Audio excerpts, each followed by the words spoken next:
Doctor Travers was able to stop the bleeding. जो doctor Trevor थे वो इतने एबल थे कि वो जो ब्लीडिंग हो रही थी उस लड़की को, उस ब्लीडिंग को रोक सकते थे। ये लड़की कौन थी? ये लड़की थी Sandy. But the girl was lying in a clearly crumpled heap. Crumpled heap क्या होता है? हीप होता है किसी भी चीज़ का ढेर, और क्रम्पल्ड होता है तोड़ा मोड़ा। मीन्स कहने का मतलब ये है कि वो जो लड़की थी जो वहाँ पे गिरी हुई थी या पड़ी हुई थी, वो बड़े स्ट्रेंज, एक टुड़े मुड़े, मतलब अननेचुरल वे में गिरने से आदमी थोड़ा टेढ़ा मेढ़ा होकर गिर जाता है। तो उसी तरह से वो जो लड़की थी वो भी बिल्कुल टेढ़ी मेढ़ी पड़ी हुई थी। And he guessed she had a number of bones ब्रेकन। और उसने गैस किया कि इस लड़की की बहुत सारी बोन्स टूट चुकी थी। Mrs Travers was very quick. Mrs Travers बहुत फास्ट थी।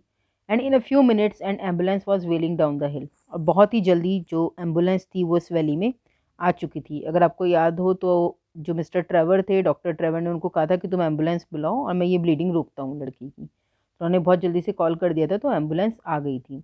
It lifted the child and sped off to Plymouth and doctor Travers went down to the police station to report. इस एम्बुलेंस में मौजूद लोगों ने बच्ची को उठाया और ये प्लाईमाउथ की तरफ चल पड़ी। और डॉक्टर ट्रेवर्स सीधा पुलिस स्टेशन गए रिपोर्ट करने के लिए। At 9:30 that night, Aunt Rebecca Hoskins was sitting by her fire when she was startled by a neighbor who burst in, exclaiming, "Have you heard about Sandy Pangley?"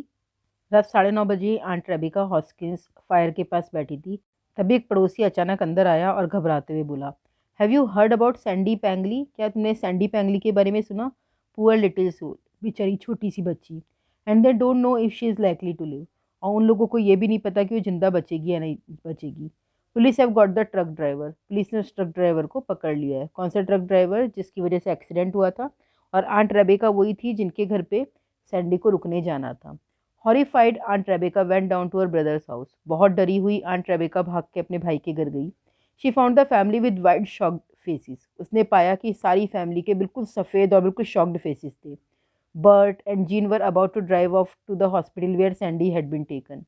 Burt और Jean Sandy के पापा mummy थे, तो वो भागकर उसी hospital गए जहाँ पे कि सैंडी को ले जाया गया था। And the twins were crying bitterly. और दोनों जुड़वा रो रहे थे। Lob was nowhere to be seen. और लॉब कहीं भी नजर नहीं आ रहा था। Oh, if only I had never invited the poor child, wailed Mrs Hoskins. काश मैंने उस बेचारी बच्ची को अपने पास इनवाइट किया ही नहीं होता। मिसिस हॉस्किंस बहुत तेज चिल्लाकर और रोकर बोली। That night seemed to last for ever. ऐसा लग रहा था कि वो रात शायद आखिरी रात होने वाली थी। The twins cried themselves to sleep. Twins जो थे वो तो रोते रोते सो गए। Don came home very late. Don घर पे बहुत लेट आया। Bert and Jean sat in waiting room of the Western Counties hospital. Bert और जीन वेटिंग रूम में बैठे थे वेस्टर्न काउंटीज हॉस्पिटल, जहाँ पे कि सैंडी एडमिट थी। But Sandy was unconscious. लेकिन सैंडी को अभी तक होश नहीं आया था। And there was no Lob. और लॉब वहाँ पे था ही नहीं। दूसरे दिन के समय पे doctor and Mrs Travers went to the Pengelly cottage to inquire how Sandy was doing. तो नेक्स्ट डे डॉक्टर ट्रेवर्स और उनकी वाइफ पैंगली कॉटेज गए ये देखने के लिए कि सैंडी अब कैसी थी। But the report was gloomy. लेकिन रिपोर्ट बहुत डार्क थी, अच्छी रिपोर्ट नहीं थी।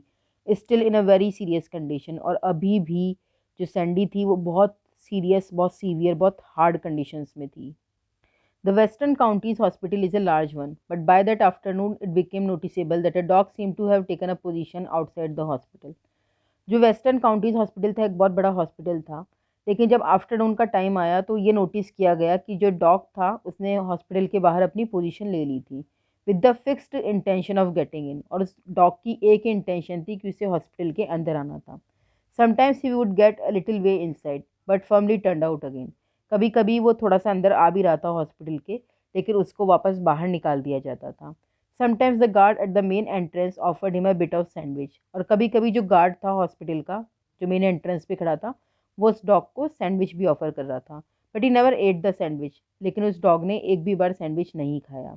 Eight tea time Granny Pearce came through the pouring rain to bring a flask of hot tea to her daughter and son in law.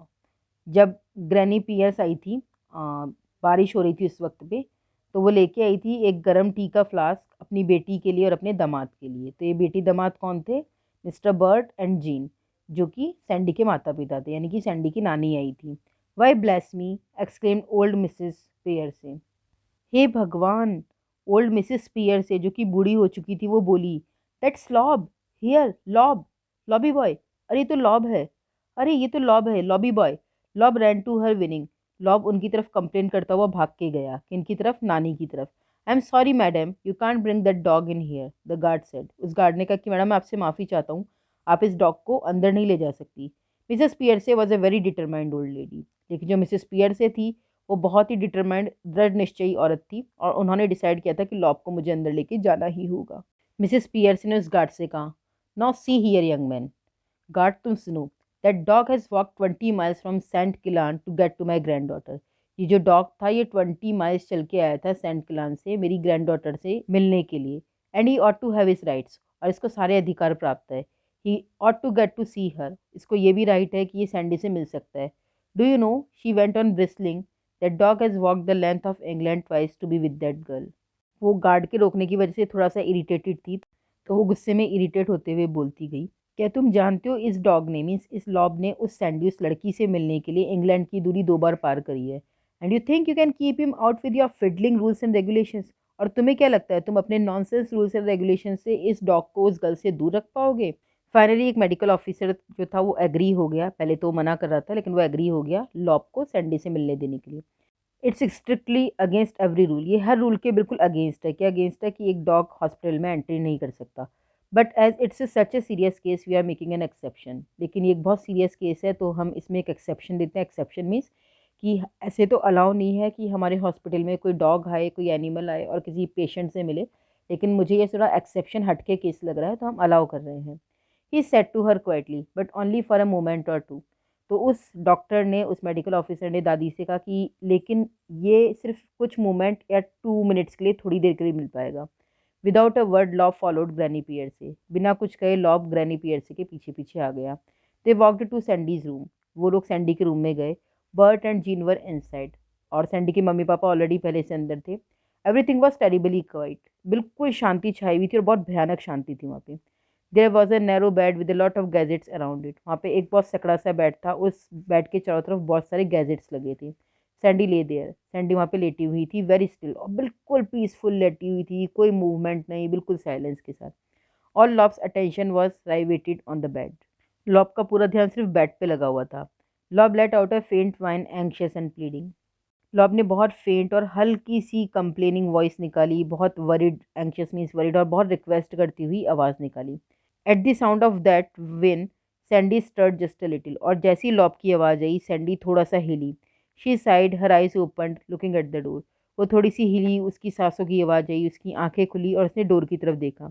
Lobe, she murmured, Lobby Lob, Lob, मेरे Lob, Lobby Lob, तुम Lobby boy हो। Means उसने Lob को पुकारा। किसने? Sandy ने। Sandy moved her left arm, Sandy ने अपनी लेफ्ट आर्म को हिलाया। The one that was not broken, वो आर्म जो कि टूटी नहीं थी। And let her dangle down, और उसने एक हाथ को नीचे की तरफ झुकाया। And she always did in the mornings, और वही किया जो हर मॉर्निंग वो किया करती थी।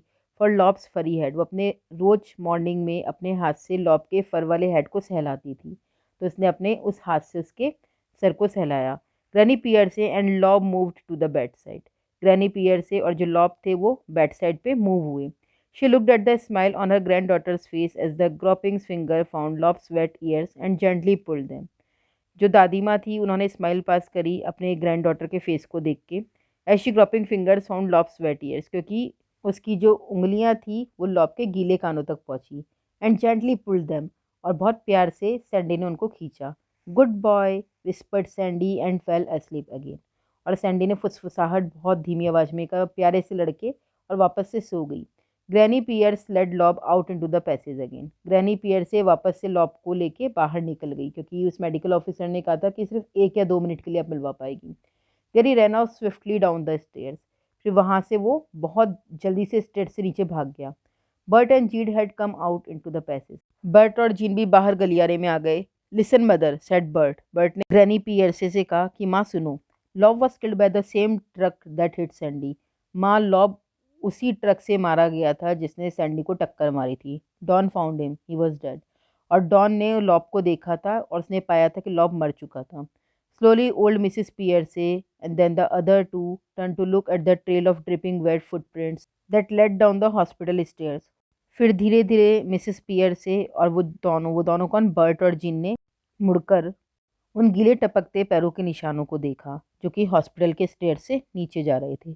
इट मीन्स जो डॉग था जो लॉब था जब वो वहाँ से निकला था तो उसके पैर जो थे वो गीले थे, तो उनके निशान तीनों को विजिबल थे जो कि हॉस्पिटल की सीढ़ियों से नीचे जा रहे थे। In the Pengellys' garden they have a stone, और उनके घर का जो गार्डन था उसमें एक पत्थर है। अंडर द पाम ट्री, उस पाम ट्री के नीचे इट सेज, जो कि कहता है लॉब सैंडीज डॉग बरीड एट सी। ये लॉब है जो कि सैंडी का डॉग है और इसे यहाँ दफनाया गया है। तो इट मीन्स ये इस स्टोरी का एक सुपर नेचुरल एलिमेंट है। एक्चुअल में लॉब तो मर चुका था, लेकिन शायद लॉब की जो आत्मा थी वो देख पा रही थी कि जो सैंडी थी वो बुरी कंडीशन में थी, उसकी कंडीशन सीरियस थी, वो अनकॉन्शियस थी। तो उसे कॉन्शियस में लाने के लिए लॉब की आत्मा वहाँ आई और उससे मिली, और सैंडी उसको देखते ही होश में आ गई। तो लॉब कहीं ना कहीं जानता था कि अगर सैंडी उसे देखेगी तो सही हो जाएगी, इसलिए शायद लॉब की आत्मा वहाँ आई होगी। तो this is the end of the story. आपको ये स्टोरी कैसी लगी कमेंट बॉक्स में ज़रूर लिख के बताइएगा।